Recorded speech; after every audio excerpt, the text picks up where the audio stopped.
सतु मम नित्यं ममतापमपाकुरु।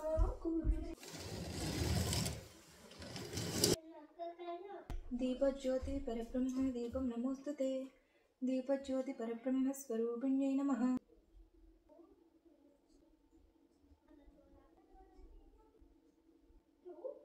भूर्भुवस्वः तत्सवितुर्वरेण्यं भर्गो स्वाहा स्वाहा। మా హారతి తీసుకుందరు కానీ రండి. 3 కంటే డబుల్ అత్తుకుందాం. దేవుడి దండం పెట్టుకున్నారా? భీష్మ ఏకాదశి శుభాకాంక్షలు అందరికి. తిథుల ప్రకారం మా కిట్టు ఈ రోజే పుట్టాడు. భీష్మ ఏకాదశి రోజు పుట్టాడు. 4 సంవత్సరాల నుంచి రెండు సార్లుగా అయితే కిట్టు బర్త్డేని అయితే మేము సెలబ్రేట్ చేసుకుంటాం. ఒకటి 5వ తారీఖు, ఇంకొకటి భీష్మ ఏకాదశి రోజు అనమాట. ఈ రోజు భీష్మ ఏకాదశి కదా. ఈ రోజు ఉపవాసంతో పాటు ప్రతి ఏకాదశికి ఉపవాసం ఉండాలనుకుంటున్నాను. ఎంతవరకు సాధ్యపడుతుందో నేను కూడా చెప్పలేను, కానీ మనసులో గట్టిగా అనుకుంటే చేయకుండా ఉండం కదా.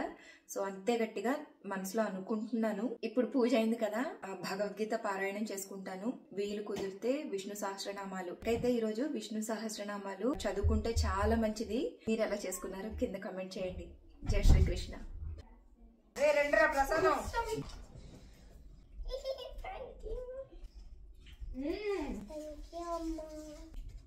ప్రసాదం తిను. బాగుందా?